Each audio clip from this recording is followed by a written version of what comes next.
not so alone, entry number 1. I've been up here alone for quite some time now. Well, almost alone. I have a bird that I keep around just to drown out the white noise and remind me that something else is alive around me. There isn't much here except for the odd deer. I'm fairly certain I've been here for about a year. The only way I can really tell time anymore is by tracking my weekly deliveries. I have a guy that I pay handsomely to bring me things like toilet paper and microwavable pizza. He's really the only human contact I have at this point.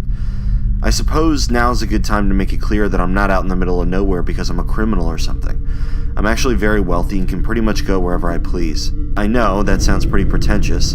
It's made worse by the fact that I didn't exactly earn the money I have, at least not in the conventional way. Anyways, that's a story for another time. In fact, this isn't even really about me. This is because something is happening here, and if things get worse, there needs to be some sort of record of what took place, so here goes. For a few weeks now, I've been hearing really strange noises outside in the early morning. I could hear the wood floor of my porch creaking, aching slowly, over and over and over again. It seemed to be caused by something moving around outside. Whatever it was sounded big and not like anything I wanted to mess with. I figured it was a bear and decided that I would ask my delivery man to pick up some sort of repellent or something, which I assume exists.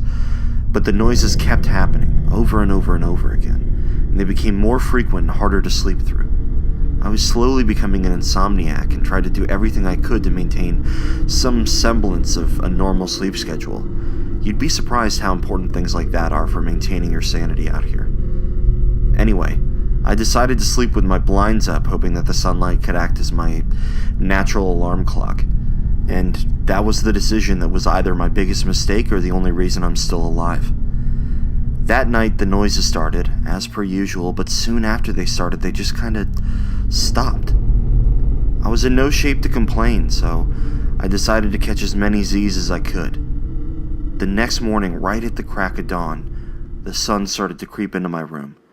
I woke up quickly, probably because I had gotten the first good sleep I had in weeks. But as I opened my eyes, I began to hope I hadn't woken up yet at all, and I was just in some horrible, horrible nightmare. Right there, standing just outside of my window, was a huge, hairless man. He was completely naked and weeping violently but making no noise. I laid there in shock, completely unable to move. He must have noticed I was watching him because he stopped weeping on a dime, slowly turned, and began running towards the woods. The whole time his head was turned back, just watching me. As I struggled to catch my breath, what I realized next nearly made me pass out. He was the one making noise all those nights, and the reason the noises stopped is because he had spent the entire night standing at my window, watching me sleep, just silently weeping.